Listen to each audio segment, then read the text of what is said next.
दोस्तों, stock market से पैसे कमाने के लिए सबसे ज़्यादा इम्पॉर्टेंट चीज़ होती है सही स्टॉक को सिलेक्ट करना।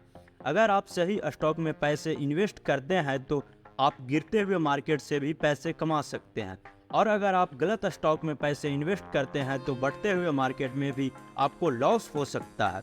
इसलिए इस वीडियो में मैं आपको बताऊंगा कि आप सही स्टॉक कैसे सिलेक्ट कर सकते हैं।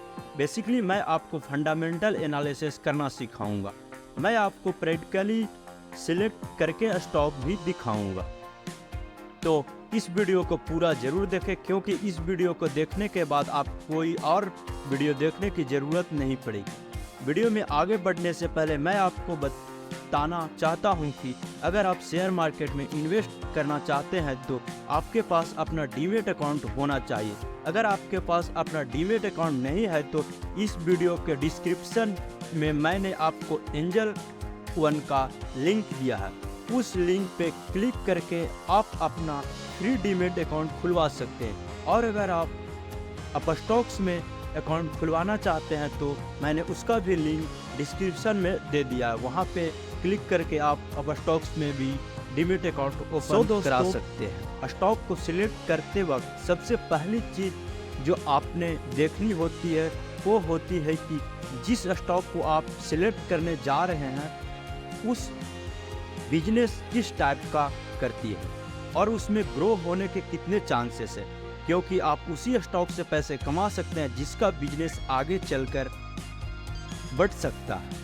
अगर आप किसी ऐसे स्टॉक में पैसे इन्वेस्ट करते हैं जिसके फंडामेंटल बहुत अच्छे हो लेकिन ऐसा लग रहा हो कि ये बिजनेस आगे चल के बंद हो सकता है, कम हो सकता है, तो उस बिजनेस में आपको लॉस ही होगा।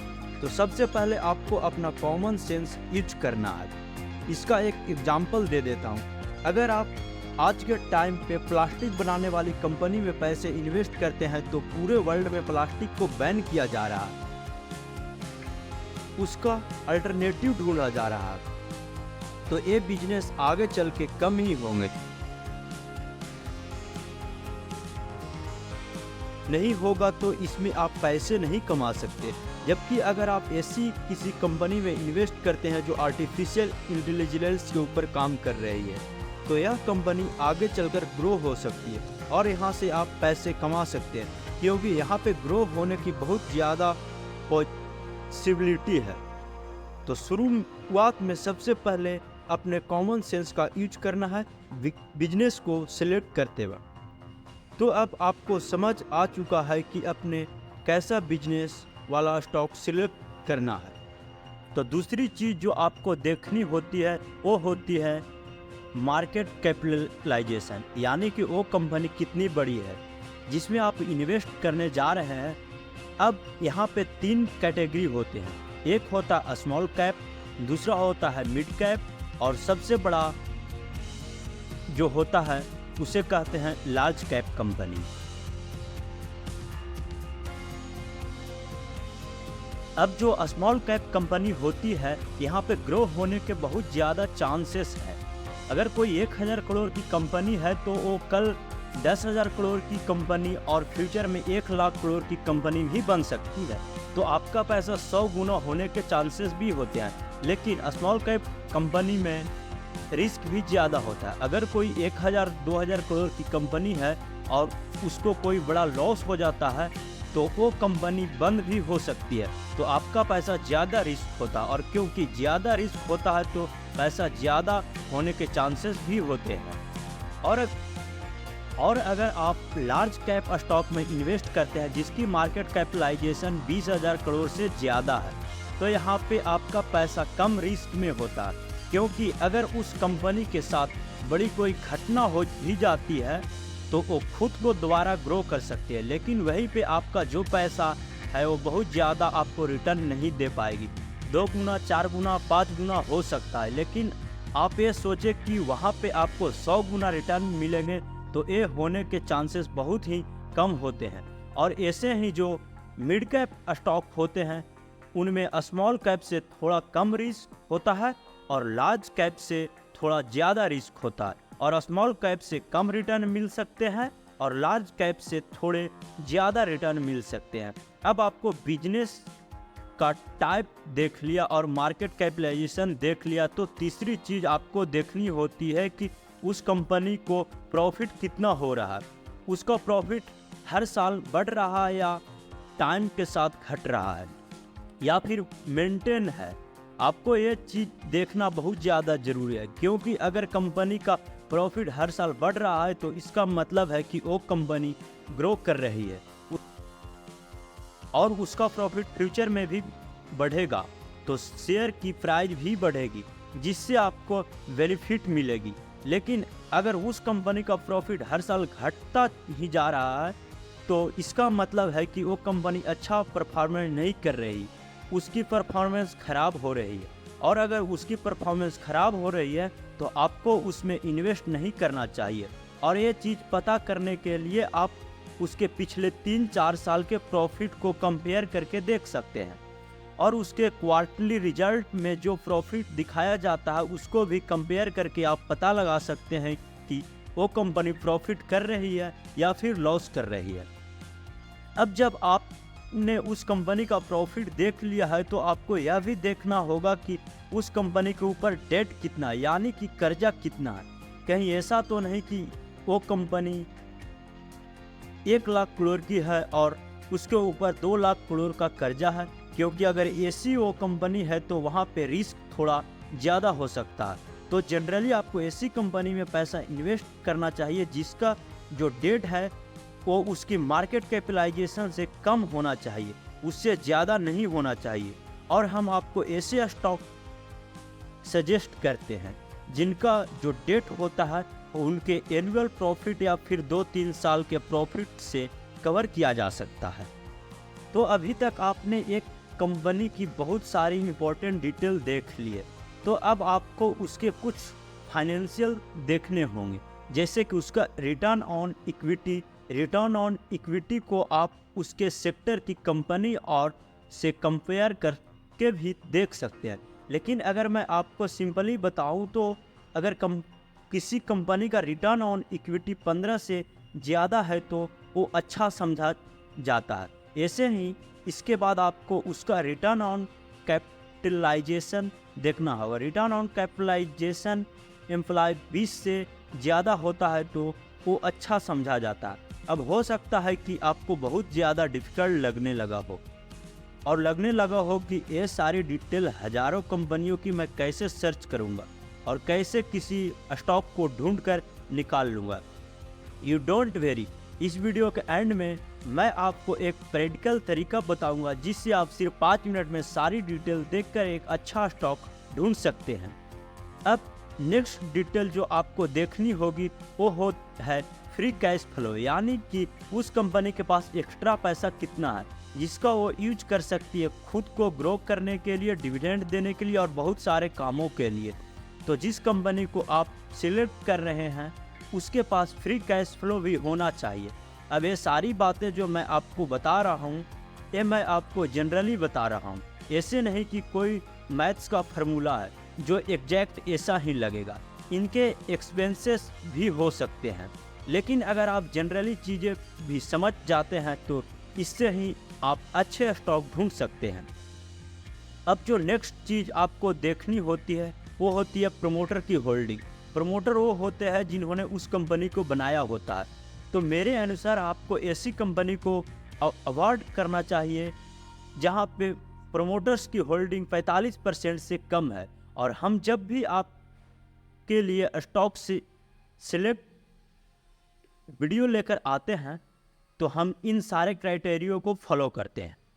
आपके लिए तो आप शेयर मार्केट और स्टॉक से रिलेटेड वीडियो देखने के लिए हमारे चैनल द गौरव राय को सब्सक्राइब कर सकते हैं और बेल नोटिफिकेशन को भी ज़रूर प्रेस कर दीजिए ताकि जैसे हम वीडियो अपलोड करें आपको हमारे वीडियो को एक नोटिफिकेशन मिल जाए। अब दोस्तों जो नेक्स्ट डिटेल आपने देखनी होती है वो होता है उस कंपनी का price earning ratio, PE ratio, जो जनरली उस सेक्टर की जो दूसरी कंपनी है उनसे कंपेयर करके देखा जाता है। बट अगर सिंपली आपको समझाऊं तो प्राइस एंडिंग रेशियो जितना कम होता है उतना अच्छा माना जाता है और ये माना जाता है कि उस कंपनी के पास ग्रो होने के उतने ज़्यादा चांसेस हैं। हाँ, लेकिन नेगेटिव में नहीं होना चाहिए और बहुत ही कम भी नहीं होना चाहिए। नेक्स्ट आप उस कंपनी का ईपीएस भी देख सकते हैं, यानी कि अर्निंग पर।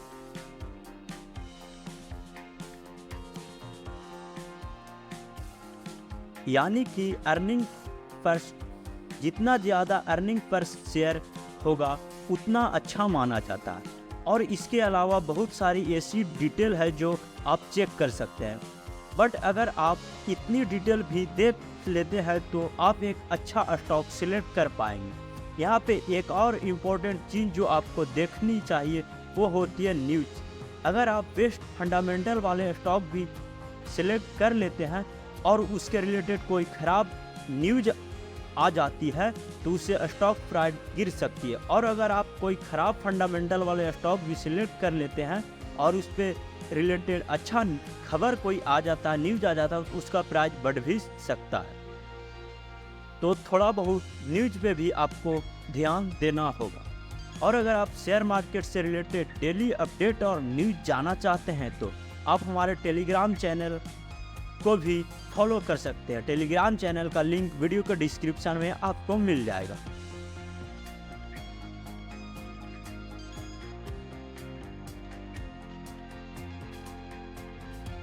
दोस्तों, स्टॉक को सिलेक्ट करने के लिए आपको अपने मोबाइल में क्रोम ब्राउज़र को ओपन कर लेना है। ओपन करने के बाद आपको सर्च बार में सर्च करना है टिकरटेप। टिकरटेप पे सर्च करके आपको फर्स्ट वाले वेबसाइट पे क्लिक कर देना है। क्लिक करने के बाद कुछ इस प्रकार इंटरफेस दिखाई देगा। तो आपको किसी भी स्टॉक का नाम याद है तो यहाँ पे सर्च करके आप नाम से भी सर्च कर सकते हैं। और आपको यदि नाम नहीं याद है तो आप यहाँ पे मोर वाले ऑप्शन पे क्लिक करके स्टॉक स्क्रीनर पे क्लिक करके आप यहाँ पे सेवेड वाले ऑप्शन पे क्लिक करना है। उसके बाद क्रिएट स्क्रीनर पे क्लिक करना है। क्लिक करने के बाद पहले से कुछ सर्च किए हुए स्टॉक दिखाई देगा तो आपको यहाँ पे एडिट वाले ऑप्शन पे क्लिक करना है। क्लिक करने के बाद आपको मैंने बताया था सेक्टर के बेसिस पे भी आप स्टॉक को सिलेक्ट कर सकते हैं। यहाँ पे पेंसिल वाले आइकन पे क्लिक करके आपको जिस सेक्टर में इन्वेस्ट करना वो सिलेक्ट कर लेना। तो चलिए मैं फाइनेंशियल सेक्टर सिलेक्ट करके अपडेट फिल्टर पे क्लिक कर देता हूँ। उसके बाद मैंने आपको बताया था मार्केट कैप के हिसाब से भी आप सिलेक्ट कर सकते हैं। तो मार्केट कैप जैसे आपको स्मॉल कैप स्टॉक चाहिए, मिड कैप स्टॉक चाहिए, लार्ज कैप स्टॉक चाहिए, उसको भी आप सिलेक्ट कर सकते हैं। तो मैं मिड कैप सिलेक्ट करके अपडेट फिल्टर पे क्लिक करते हैं। उसके बाद आप प्राइस के बेसिस पे भी सिलेक्ट कर सकते हैं, जैसे आपको कितना से कितना रुपये तक के शेयर में इन्वेस्ट करना। तो मैं मिड कर लेता हूँ, जैसे 100 रुपये से 1000 के अंडर वाले शेयर को जैसे अपडेट फिल्टर कर देता हूँ। उसके बाद मैंने आपको बताया था प्राइस टू अर्निंग रेशियो, उस लो रखना है, हाई रखना है, मिड रखना है, उसके हिसाब से आप अपने हिसाब से सिलेक्ट कर लेते हैं। तो चलिए मैं मिड सिलेक्ट करके अपडेट फिल्टर पे क्लिक करके अप्लाई फिल्टर कर देना। तो कुछ इस प्रकार आपको फिल्टर होकर स्टॉक दिखाई देगा। तो आप यहाँ से नाम देख लेना है। नाम देखने के बाद आपको सर्च वाले ऑप्शन फिल्टर पे क्लिक करके आपको नाम सिलेक्ट सर्च कर लेना। जैसे मैं टाटा मोटर सिलेक्ट कर लेता हूँ। उसके बाद कुछ इस प्रकार इस पर क्लिक करना है। क्लिक करने के बाद यहाँ पे आपको कुछ इस प्रकार उसका प्राइस, लो, हाई यहाँ पे दिखाई देगा। तो आपको फोरकास्ट वाले ऑप्शन पे क्लिक करके आप यहाँ पे उसका कैश फ्लो, फाइनेंशियल रिपोर्ट यहाँ से देख सकते हैं। उसके बाद फाइनेंशियल वाले ऑप्शन पे क्लिक करके आप उसका सारा डिटेल देख सकते हैं। बैलेंस शीट को यहाँ से पढ़ सकते हैं, उसका करेंट एसेट क्या है, टोटल लायबिलिटी क्या है, वो यहाँ से पढ़ सकते हैं। उसके बाद यहाँ पे इनकम पे क्लिक करके आप यहाँ पे देख सकते हैं फाइनेंशियल टोटल रेवेन्यू वो कंपनी कितना जनरेट कर रही है। यहाँ से फाइनेंशियल ईयर आगे पीछे करके आप यहाँ पे देख सकते हैं। उसके बाद होल्डिंग वाले ऑप्शन पे क्लिक करके आप यहाँ पे ये भी देख सकते हैं कि प्रमोटर की होल्डिंग कितनी होनी चाहिए। तो यहाँ प्रमोटर की होल्डिंग टाटा मोटर में 46.39% है, म्यूचुअल फंड का 8.69% है। कुछ इस प्रकार आपको चेक कर लेना है। यहाँ पे फाइनेंशियल दर, फाइनेंशियल रिपोर्ट सारा पढ़ लेना है, आपको और कहीं जाने की ज़रूरत नहीं होगी। सो दोस्तों, मैं आशा करता हूँ आपको इस वीडियो में समझ में आया होगा। कुछ भी आपको समझ में नहीं आता है तो कमेंट सेक्शन में आप वहाँ से हमें पूछ सकते हैं, सवाल कर सकते हैं। मिलते हैं अगले वीडियो में। वीडियो अच्छा लगा हो तो लाइक एंड सब्सक्राइब करना ना भूलें। जय हिंद।